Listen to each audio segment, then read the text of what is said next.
Hello, and welcome to our very first episode of the Bourbon Brothers. My name is Cocktail Kevin, and I'm here today with Straight Up Kelly. We get together from time to time to discuss some of our favorite bourbons. And what we plan on doing over the next few weeks, podcasting, hopefully we get some viewers. Don't forget to hit the like button and subscribe. We're going to enjoy some of these bourbons and tell you what we really like about them or don't like. Today we're coming to you from the Kentucky Bar. That's actually my man cave or my garage. People often tell me I've got a great collection of bourbon. I have to correct them. This is not a collection because the collection has dust on it. Kelly and I like to get together and have these cocktails, so I like to call it my selection. We're going to start off today with a bourbon that is new to the market. It's called Row 94. It was endorsed by legendary country music singer Dierks Bentley, I believe.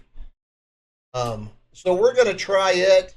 We'll describe it to you a little bit. I'll show it to you on camera. We're going to do some tasting as well. Not too far from here, we've got a local distillery. We'll discuss a bourbon from them. And then last but not least, we're going to bring up a final bourbon that I kind of just recently picked up that's on the toasted variety. Okay, so to start us off, we're going to do Row 94. Row 94 comes out of Owensboro, Kentucky. You know, it's got a dark kind of amber look to it or color. Kelly and I both go off of mouthful. Kind of gives you a flavor. We also look at the color, and you'll catch us a lot of times smelling the cork. We do that because that'll release some of those spices that a lot of these distillers like to use. Sometimes we can pick up a hint. Also, Kelly, why don't you go ahead and pour us one while I talk a little bit to the guys. What I think I like most about bourbon is just the flavor itself that it entices us with. Not so much about drinking bourbon, getting drunk. That's just a side effect. But if you really enjoy the taste of bourbon, again, I'm a cocktail guy, Cocktail Kevin. Straight Up Kelly here. He enjoys, the ambiance or the flavor of the drinking it either neat. Sometimes he'll do it on a rock. But that's how we like to enjoy the bourbon. So Kelly's poured us a little. I like to mix mine with some Mountain Dew. I call it a Dirty Dew. A little shot of bourbon in there, along with Mountain Dew. Obviously, it gives it a little dirty look, Mountain Dew being bright yellow with the bourbon kind of dark. So, Kelly, tell us a little bit. Cherry, getting cherry on the nose. Little cinnamon. Pleasant. But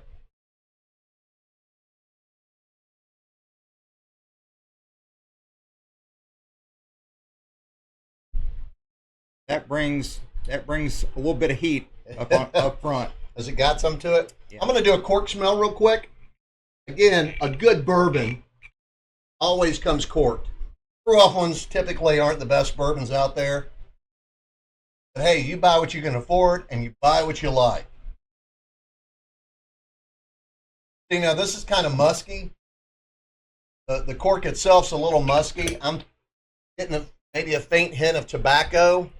I would agree with that. I'm getting a little tobacco too. Even some black pepper. Some Yes. pepper and tobacco. So it's a good rich flavor. Kelly mentioned the heat, so in the mouthful, what he means by that is when you get the mouthful and it just sets on the tongue for a second, it's going to feel that robust bourbon coming out. And that really is what gives you that punch or that pungent taste. And that's fine too, because for people out there, there's a good amount of people like a nice robust bourbon. So if you're liking something that has a good bold flavor, this is something that will certainly appeal. Cigar bars, any of you watchers out there that like to hang out at the cigar bars, Row 94 may be the way to go.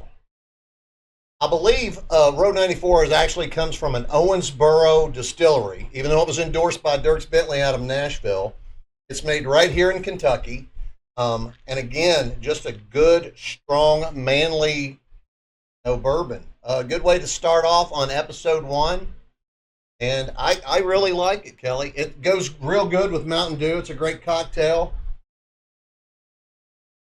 Goes down real smooth. If you happen to be a cocktail guy or cocktail gal and you like to mix stuff, try Sprite. Mountain Dew's a good one. Of course, who doesn't like a good bourbon and Coke?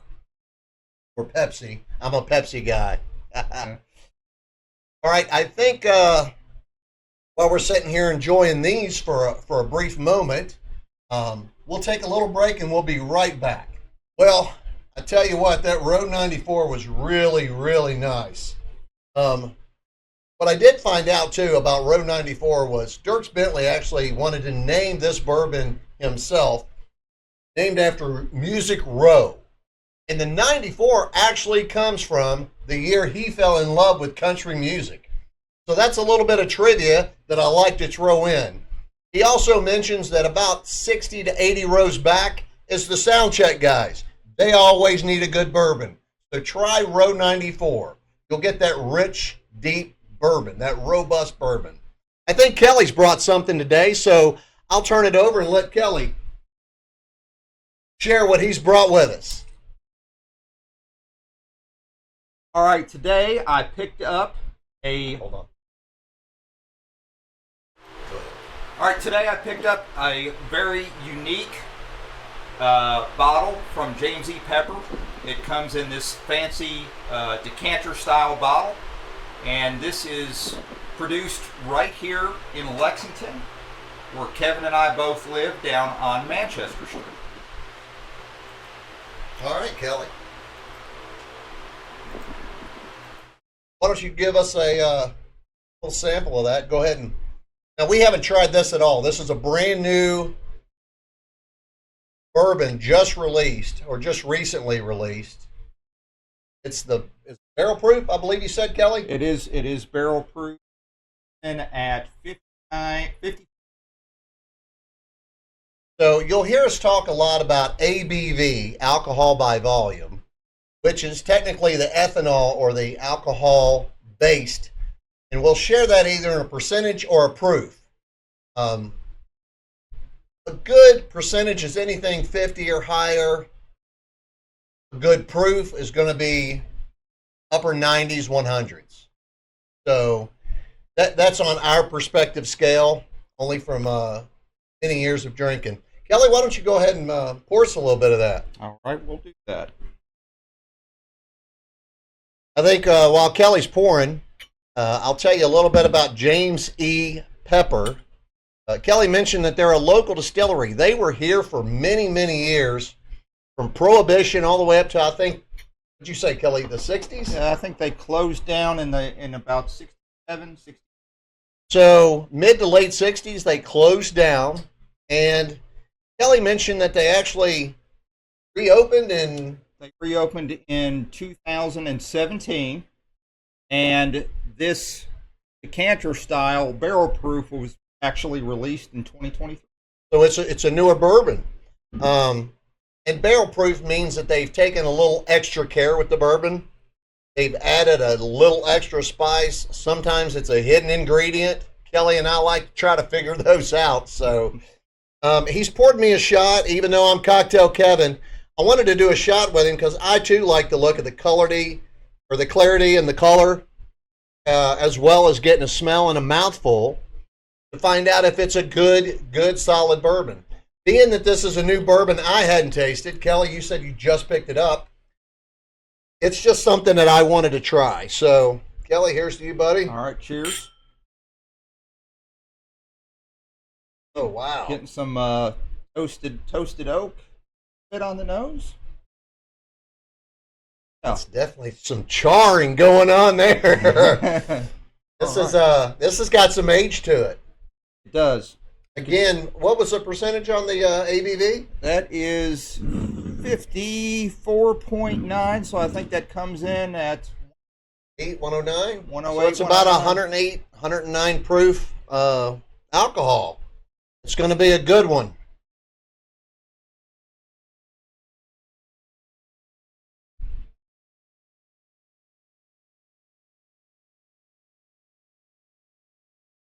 Wow.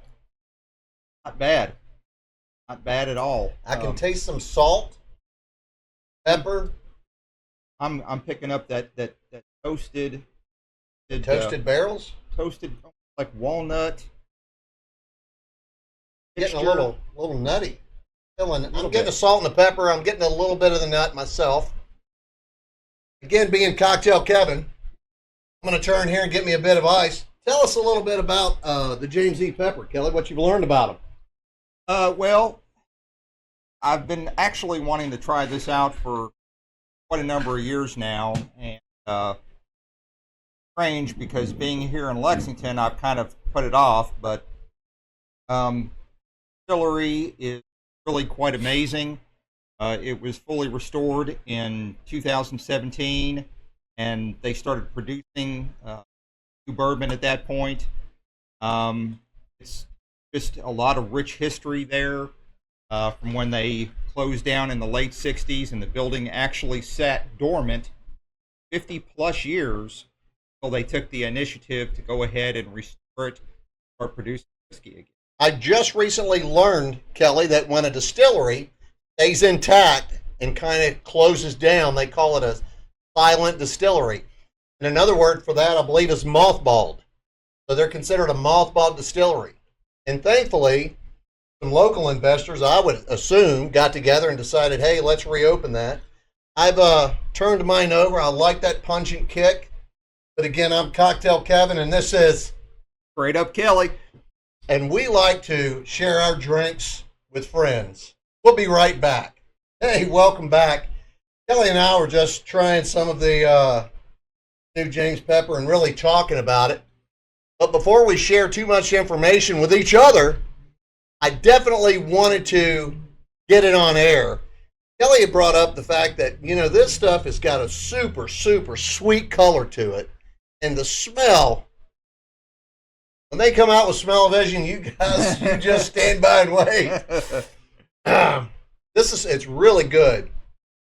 And again, I'm Cocktail Kevin, but I do like to taste my bourbon, flavor it a little bit. I'll let you guys get a good zoom in on that. Check that stuff out. I tell you what, smell, the taste. When you put the bourbon in your mouth, it's called a mouthfeel, right, Kelly? That's yep. And it allows you to kind of take in everything in your taste buds and kind of get the full aroma, full taste, full the aroma, the spices. Yeah. And that's what we were talking about during the break. And I said, hey, let's go right back because I want to share this with the viewers. If you like what Kelly and I bring to the table, don't forget to hit the like button and subscribe. Oh, man. Fantastic. Good stuff. I think we're going to try one more for episode 1. I happen to be a Whistle Pig fan. I'm kind of a fan of a lot of bourbons, as you can quite tell. I've got so many we're going to bring to the table, so many we're going to talk about. I think next week Kelly mentioned a game that we may start up. It's called Scratch Off Bourbon, so we may try that one. Here in the UK bar, we also have a dartboard. We may try dartboard bourbon.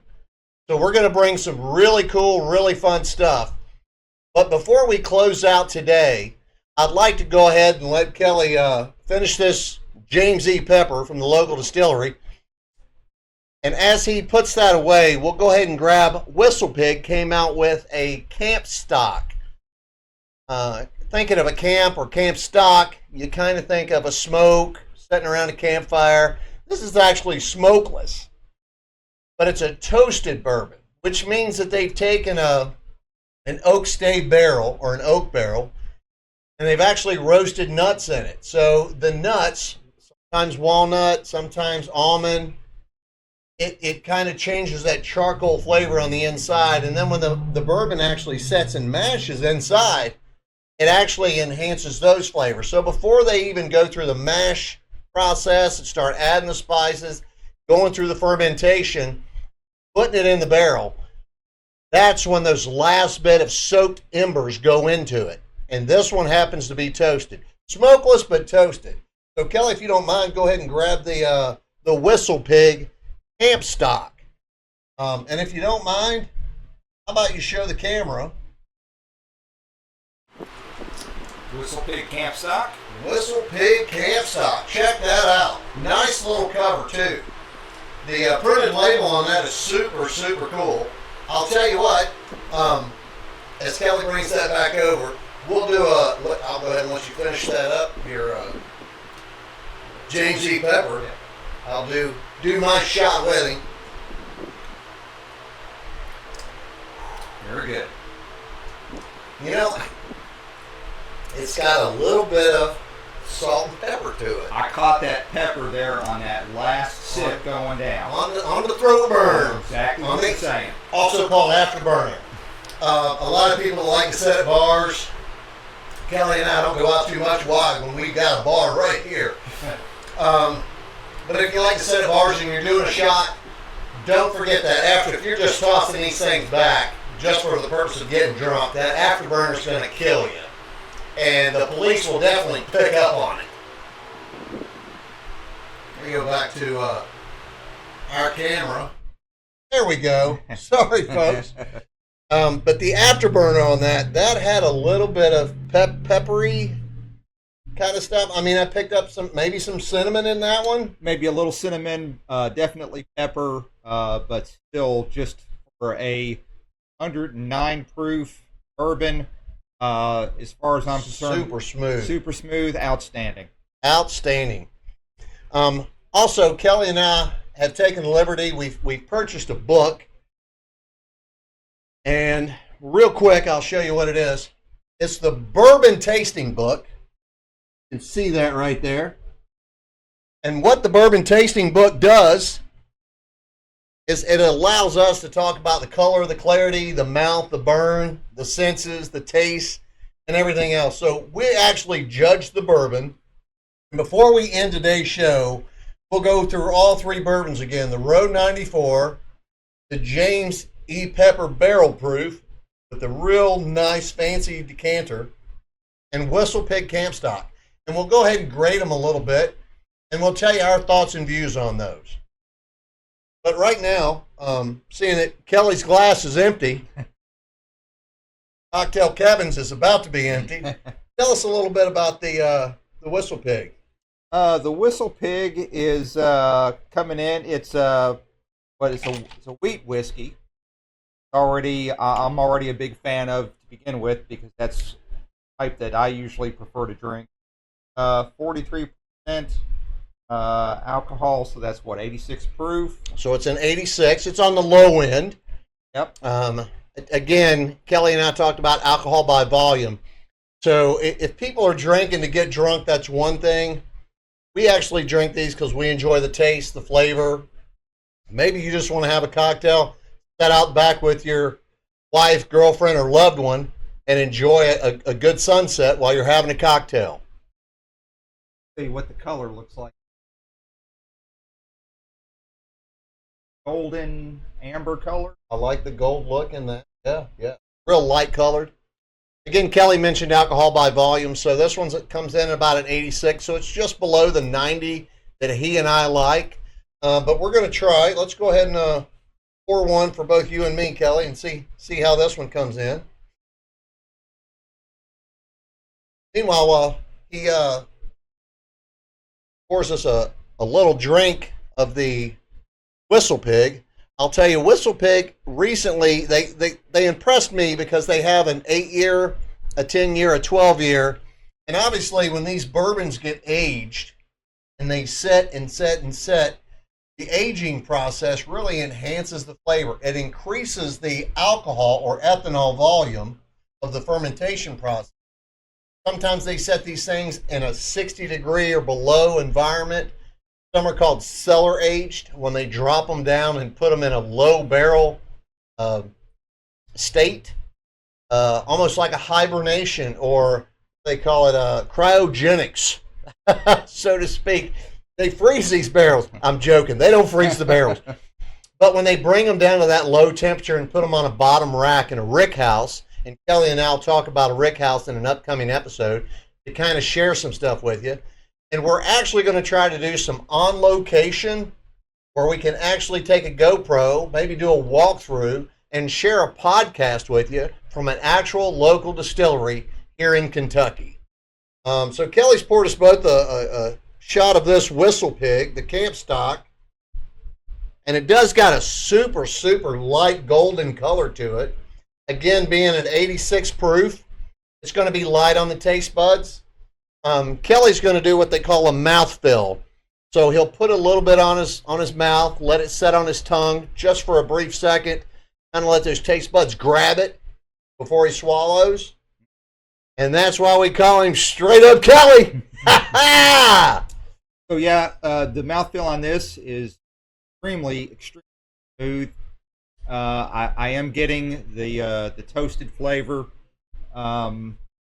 Smokeless, but toasted. Smokeless, but still getting a little bit of the toasted.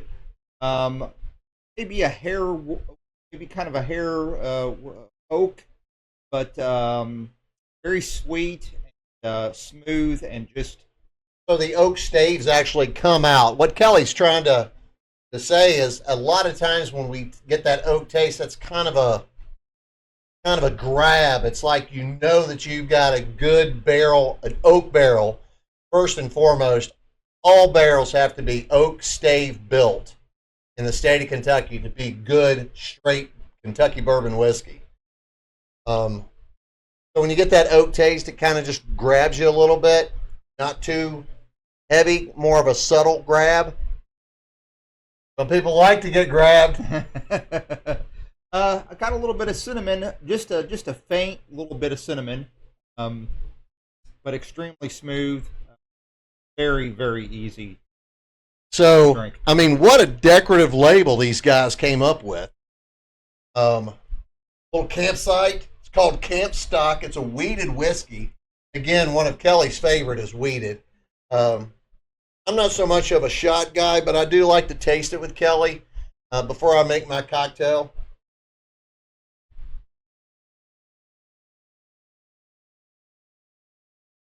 Wow, super smooth. No afterburn at all on this one. So if you guys are going out, say for dinner, this is a nice touch to a steak and potato dinner anywhere you go. It's soft on the palate. It really, really is. Again, Kelly mentioned the cinnamon. I kind of get a hint of that. The toasted, I'm assuming they've done a toasted barrel or something to kind of soften that charcoal taste. Again, these oak barrels are charred on the inside, so sometimes you'll get a heavy charcoal or a kind of a kick to the groin, a punch to the face, a punch to the throat.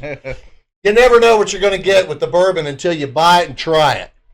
And again, Kelly and I love to buy it and try it. No use in leaving them sitting on a shelf. They do you no good. Everybody's in the hunt for Pappy. You know what? I've had some Pappy. I think it's a little overrated, but it's a good comparison. Because if you take some of these long stave or long stayed cryogenic type bourbons that have set cellar for 12 years, 15 years, 18 years. Some of the great Pappy is 21 and 23. It's got such a pungent kick to it. It's really not the flavor that I enjoy. This here is really smooth on the palate. The mouthfeel is great. I'm not really getting an afterburner. I'm not at all. No afterburn whatsoever. A nice sipping bourbon. A nice, try it neat, try it on the rocks, or try it in a cocktail. Cocktail Kevin, and Straight Up Kelly. And we'll catch you guys next time for episode 2.